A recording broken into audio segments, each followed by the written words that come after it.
Dieu est mort, signé Nietzsche. Si cette parole a été le cri de guerre de l'athéisme militant, elle a été pour moi une véritable source d'inspiration et de transformation intérieure.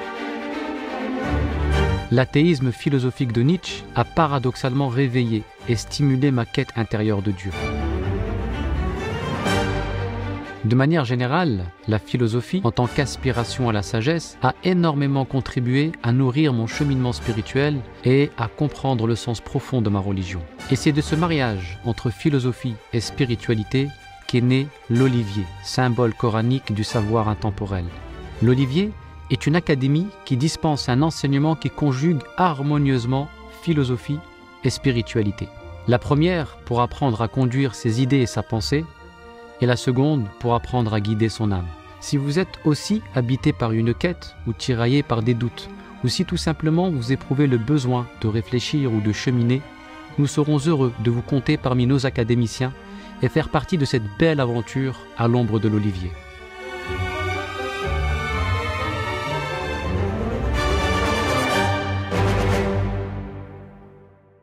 Galvanisés par leur orgueil, les Quraysh vont prendre des mesures plus radicales pour tenter d'anéantir la communauté de Mohammed. Leur atrocité les a conduits à soumettre les musulmans à un blocus, les privant de tout lien social et de toute transaction commerciale. Une quarantaine de chefs Qurayshites, dont Abu Jahl, vont signer un accord pour établir un ostracisme total des musulmans. Et pour donner un caractère définitif à cet engagement atroce, l'accord sera accroché à l'intérieur de la Kaaba. Pendant 3 ans, les musulmans ont enduré l'épreuve inouïe de cet étouffement social. Il manquait tellement de nourriture qu'on entendait leurs enfants crier de faim.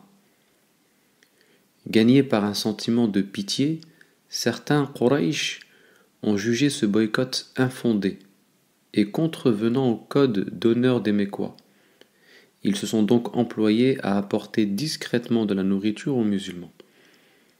C'est Dieu, Allah subhanahu wa ta'ala, qui soulagera les musulmans de cette épreuve affligeante, en effaçant les termes de l'accord apposé à l'intérieur du sanctuaire sacré.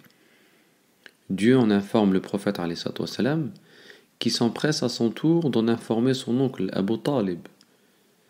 Ce dernier se rend aussitôt à la Kaaba et dit au chef mécois: Mon neveu, qui n'est pas un menteur, m'a informé que Dieu a fait manger par les termites tout ce qui dans votre pacte mentionnait l'injustice ou le boycott infligé au nôtre. Rien n'en reste que le nom d'Allah, que le nom de Dieu. Allons ensemble voir si mon neveu a dit la vérité. Si ce qu'il dit est vrai, vous devrez céder et mettre un terme à votre injustice. S'il a menti, je vous le livrerai et vous pourrez le tuer ou l'épargner. Les Quraysh acceptent la proposition et s'en vont vérifier l'information qui s'est avérée à leur grande stupéfaction.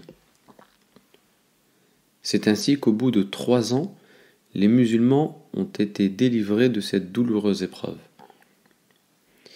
Mais les choses allaient connaître une tournure dramatique du côté du prophète sallallahu alayhi wa sallam. Peu de temps après l'embargo, la femme du prophète alayhi wa sallam, Khadija, rend l'âme. Elle était la principale source de réconfort du prophète alayhi wa sallam, son soutien le plus solide. Elle était ce vêtement qui protège et qui couvre. Cette disparition a rendu le prophète alayhi wa sallam profondément triste.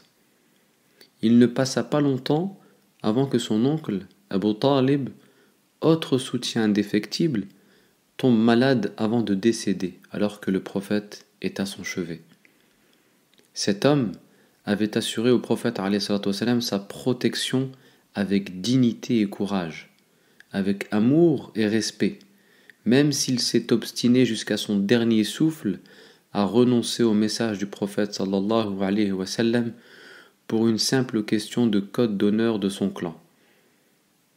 En l'espace de quelques jours, le prophète alayhi wa sallam perd donc ces 2 êtres les plus chers sur lesquels il s'appuyait pour assurer sa fonction de prophète. ce fut une année de tristesse, de profonde tristesse. Mais en plus de le rendre profondément triste, cette double disparition a fait naître en lui un sentiment de vulnérabilité. Il ne se sentait plus en sécurité devant la menace des Quraysh. Dieu n'était toutefois pas inattentif, et cette épreuve contient une précieuse leçon.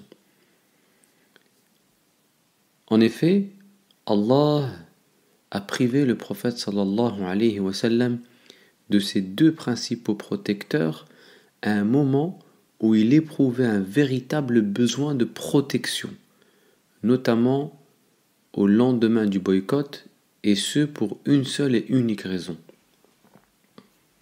lui rappeler que le véritable protecteur est Allah, que la protection vient de Dieu, et qu'Abu Talib et Khadija n'étaient que des causes par lesquelles la protection divine agissait dans la vie du prophète sallallahu alayhi wa sallam. En le privant de ces deux causes, Dieu conduit le prophète alayhi wa sallam à se tourner vers le maître des causes. Il le pousse à replacer sa confiance en Allah, car la disparition d'une cause ne signe pas la disparition de son effet, qui ne se produit que par la volonté de Dieu. Les effets ne sont pas tributaires des causes. Ils dépendent uniquement de la volonté divine. En effet, on peut perdre son travail sans être privé de rizq, car le rizq n'est pas le fruit intrinsèque de mon travail, il est le produit de la volonté d'Allah subhanahu wa ta'ala. Wallahu a'lam, wassalamu alaykum wa rahmatullahi wa barakatuh. Dieu est mort, signé Nietzsche. Si cette parole a été le cri de guerre de l'athéisme militant, elle a été pour moi une véritable source d'inspiration et de transformation intérieure.